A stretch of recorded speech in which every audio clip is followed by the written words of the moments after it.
On a chilly December night, as families settled by their firesides and the streets lay silent beneath the weight of impending snow, a horror unfolded quietly within the walls of a modest apartment.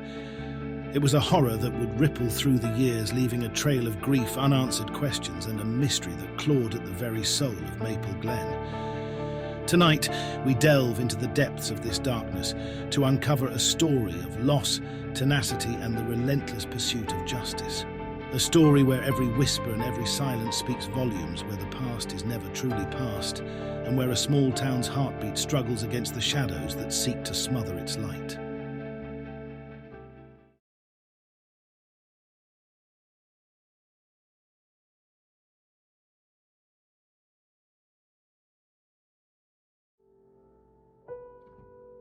It was just a normal evening.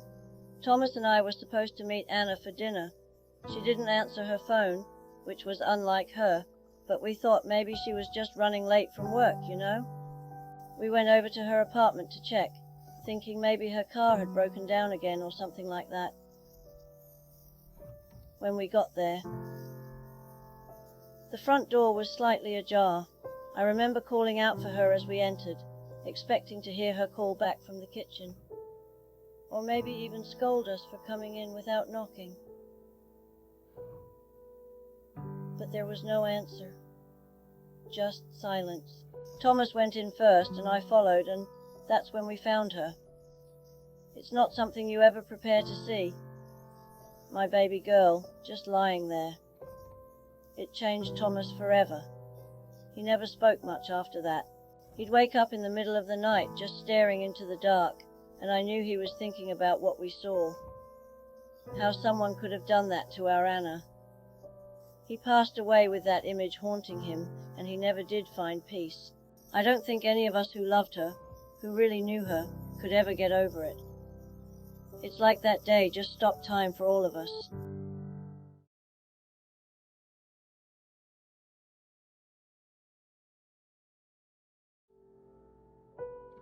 My name is John Marley. I was the lead detective on the Anna Lee case back in '75. I've seen a lot in my years on the force, but nothing quite like what we walked into that night in apartment 101. It was the kind of scene that sticks with you, haunts you. When we got the call, I remember thinking it was probably just another break-in or domestic dispute. Maple Glen was that kind of quiet place where not much happened. I was wrong. Oh, I was terribly wrong. The apartment, well, it looked normal at first glance. Door slightly open. Lights on inside. It was quiet. And then we saw her. Anna, just lying there in the middle of her living room. It was a sight that, well, it changes you. There was this butcher knife. It was still in her neck. That image, I can't shake it. It wasn't just the violence of it. It was the intimacy of that violence. Her groceries were all scattered by the door, like she'd just walked in and it happened. Right there. No struggle, no signs of forced entry. It was like the devil himself had just slipped in behind her. I've worked many cases since, but Anna's, it became personal. We needed to find who did this to her, not just for justice, but to restore some sense of peace to Maple Glen. And to be honest, to find some peace for myself too. Some cases, they never let you go, no matter how many years pass.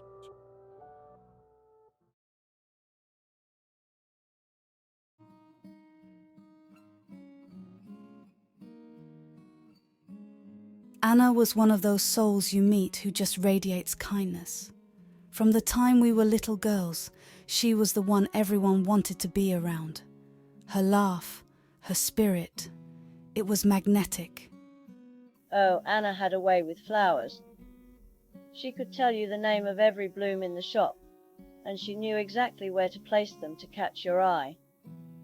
Her last day here was busy, with the holiday rush, you know, but she never complained. She was always smiling, always unassuming. Anna and Michael seemed happy, really happy. You hear things, of course. People talk. Some wondered if maybe there was more going on, maybe something wrong at home. But I never saw anything but love between them. But the days before, I could tell something was bothering her. She tried to brush it off, said it was nothing, just money worries, which weren't uncommon for them. You know, they were just starting out, trying to make ends meet. And the dark. Anna was always afraid of the dark. Even as a girl, she'd say, nothing good happens in the dark. It got dark early that day, around 5 p.m. I always think about that, how right she was in such a terrible way.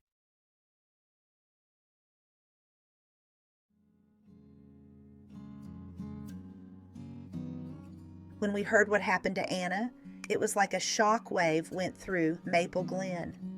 You read about these things in the papers, you see it on the news, but you never think it will happen here, in our little town. It was unthinkable. Anna was one of our own, you know, a bright, beautiful young woman with her whole life ahead of her.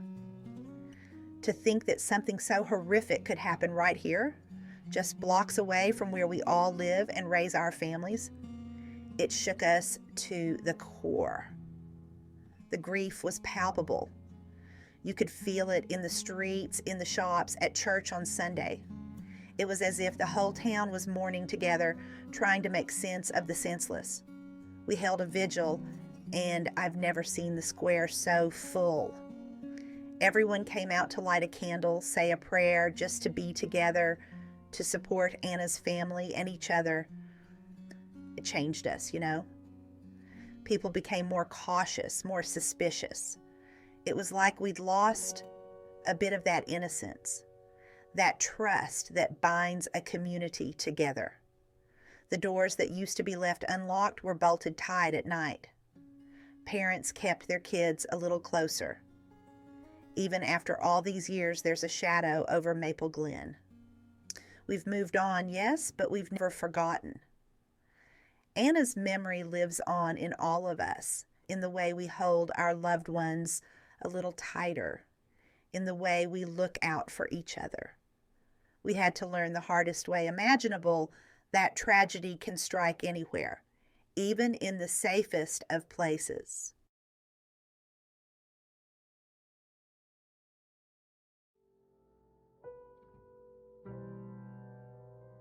When we arrived at the crime scene, it was horrible. Anna had been stabbed 11 times. Such violence typically suggests it was deeply personal. It's not merely an act of ending a life. It's an explosion of rage. The first person you look at in these cases is the spouse. Michael, Anna's husband, claimed he was at work. Was he? Well, his colleagues confirmed his alibi, but you always wonder, could someone have been covering for him? Could he have paid someone else to do the dirty work?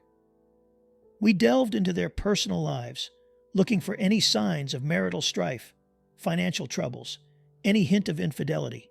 Neighbors mentioned small arguments. Nothing unusual, but in a case like this, you question every little detail. Was there another man, a boyfriend, maybe a jealous ex-lover lurking in the background? These questions pushed us to widen our search, to look beyond the obvious. What was your question? Oh, the car, right? It was seen outside with its headlights on. It seemed too coincidental. Was someone passing through who noticed Anna alone? Or was it someone she knew, waiting in the darkness? We had to expand the suspect pool to over 250 individuals. We interviewed anyone who might have had even the slightest connection to Anna. I don't think I slept for months. We found a bloody boot print at the scene, large, distinct. It was a solid lead, something concrete we could follow. But who did it belong to?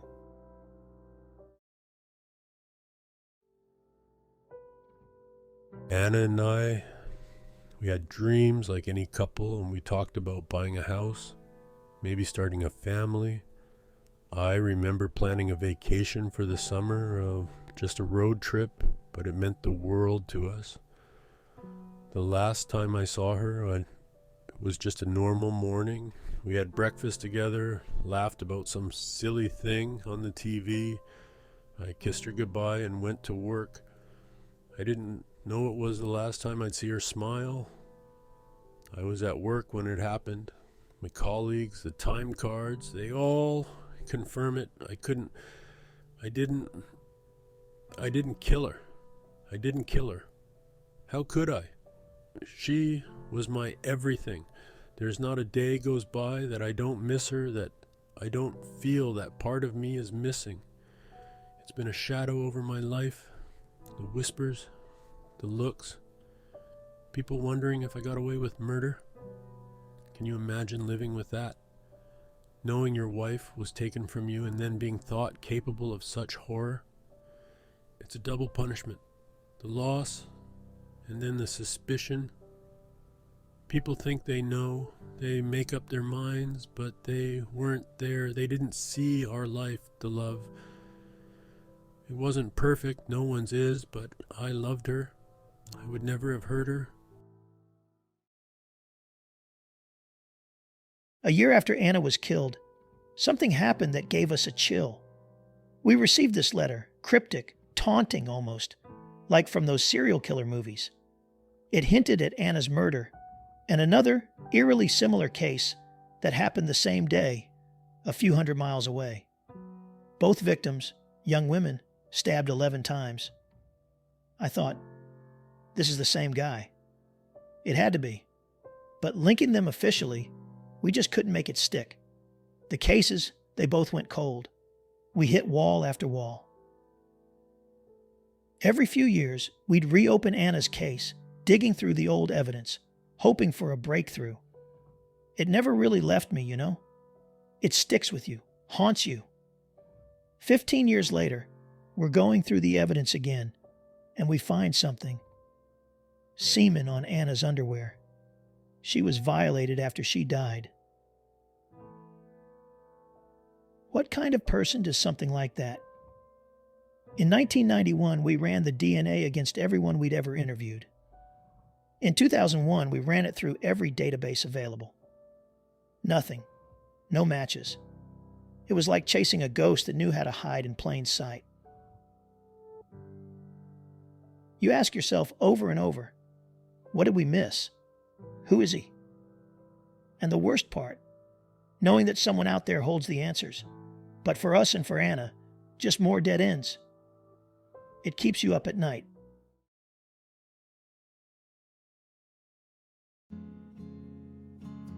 I'm Claire Gibson. I took over the Anna Lee case starting in 2016. I stepped into decades of unresolved questions. It was overwhelming for sure. The challenge was immense. I asked myself, what can I possibly do that hasn't been tried before in the prior 41 years? I thought, we had forensics techniques that would have been considered science fiction back when Anna was murdered. One of those techniques is genetic genealogy. It's not just about finding a direct DNA match, but about reconstructing the suspect's lineage and building out a family tree from genetic markers found at the crime scene. I got permission to try it, and they traced the DNA to a particular family lineage originating from a specific town in Italy. It was a major clue, and it narrowed the field by a lot. From there, it became a matter of cross-referencing that lineage with historical records of families who lived in town during the time of the murder. We didn't know what kind of results we would achieve. No one got their hopes up, not too high anyway. We considered various factors: age, background, connections to the town, potential motives. When we were done, we had just one name to investigate. Edward was always a bit of an oddball, kept to himself mostly. We knew him from school, but he never really fit in, He was into hunting, always talking about it. There was this intensity about him, especially when it came to Anna. He had a thing for her. It wasn't reciprocated, but you could tell he was just fixated on her. It was a bit creepy, honestly. And then, when I heard he used to live in the same apartment building Anna moved into, it sent chills down my spine. He moved out the year before she moved in, but he never really left the area. Thinking back, I do remember this one time now, I guess not long before Anna was murdered. I saw him near the apartment. He seemed out of place, just staring up at someone's window. When he noticed me watching him, he just walked away, didn't say a word. It was eerie. It never made sense until now, not until the police started putting the pieces together with this new DNA evidence. All those years he was just there, a ghost from her past, lurking. We never thought he'd be capable of doing something so horrific.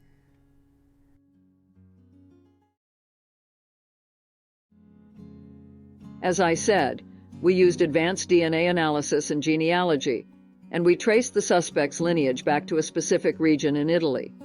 That narrowed it down to a few key families that lived in town around the time of the murder. Combining that with our detailed profile of potential suspects, it all pointed to one individual, Edward Toscano, who was just 20 years old at the time of the crime and had gone to the same school as Anna Lee growing up. The nation's oldest cold case has finally come to a conclusion tonight as Edward Toscano has been arrested for the brutal slaying of Anna Lee Durban in 1975. The day we arrested Edward, it felt like a weight was lifted. But also the weight of all those years, the what-ifs. They hit you. This case, it wasn't just a job. It was personal for all of us. Seeing him finally being brought to justice, it meant that maybe we could finally say we did right by Anna and her family. I couldn't believe it when I heard the news. It took so long, too long, but Anna Lee and Michael finally got justice. It's a relief, but it's also a reminder of all the years we lost, the years she didn't get to have. In every story, there lies a kernel of truth wrapped in the layers of human experience. Memory, loss, justice. In the quaint town of Maple Glen, a story unfolded that tested the bounds of these very elements. It was a tale not of mere facts, but of lives intertwined with the fragile threads of destiny. We've managed, have we not, to paint over the stark canvas of reality with the brushstrokes of our biases and fears. The saga of Anna Lee, though inspired by the tragic narrative of Lindy Sue Biekler, transcends its own origins. It morphs into a parable about the inescapable pursuit of truth through the murky waters of time and human fallibility. Memory serves both as a guardian of the past and a guide to the future. For nearly half a century, the veil of mystery shrouded a small community, binding its people in a silent pact of shared sorrow and unspoken hope. It is a poignant reminder that justice, often elusive, is nonetheless an endeavor worth pursuing with every ounce of our wit and will. And so, as we draw the curtain on this chapter, let us ponder not merely the resolutions it brings, but also the questions it resurrects about our own roles in the narratives we craft and inhabit. Are we merely players on a stage set by the past, or are we the authors of our own destiny, capable of rewriting the scripts handed down to us? Let this tale of Maple Glen serve as both a testament and a cautionary tale, the power of human resilience, the depth of our despair, and the enduring quest for redemption. In the end, the stories we tell, like echoes across a canyon, shape the landscapes of our lives long after the echoes themselves have faded into silence.